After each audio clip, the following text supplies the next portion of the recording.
Yeah, I mean, the UBS Evidence Lab is a team we work with. They actually hired a team of engineers and spent 4 months ripping apart that car. We also tore apart the Chevy Bolt and the BMW i3. So we have a very detailed cost analysis that was performed.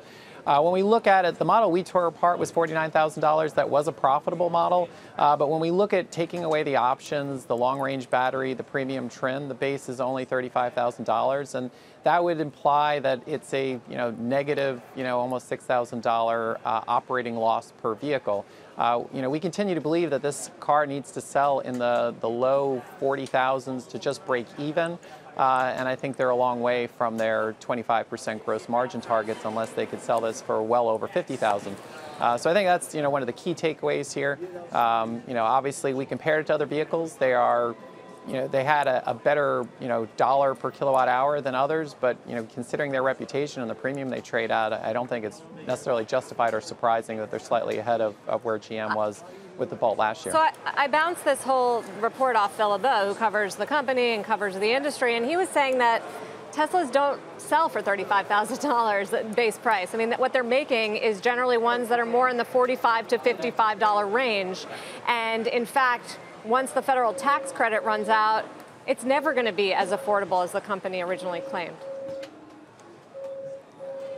I mean, that's absolutely true. One of the reasons why we actually think they may be profitable in the third quarter is because right now, if you want to configure the car, the cheapest model you could get is $49,000, and you could configure it all the way up to $80,000. I don't think that those price levels are going to be sustainable. You could get those cars delivered currently within two to 4 months, according to the website. I think as you normalize back down to the 40 range, which is where comparable models, if you want a BMW 3 Series, Mercedes C-Class, they're in the mid-40s. I think the profitability will take a big hit, which is one of the concerning highlights from our report.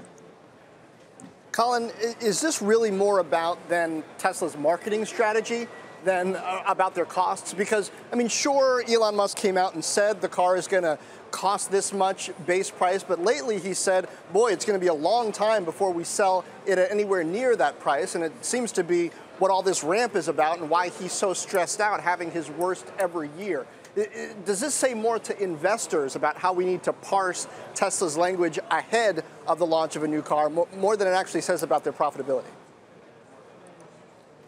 I mean, I think there's really two key questions here. I mean, if they can't make a lot of money in the mid-40s, then there's a question of how many vehicles can they sell if you have to sell at over 50,000 when comparable models are a lot cheaper. So there's definitely a pricing versus demand issue here that investors need to think about. They're very good at marketing themselves and their product. We'll be talking in further reports about some of the other issues. Today we announced a report on electronics. I think they're good there. We'll be looking at fit and finish and other issues as we continue to go through the teardown data.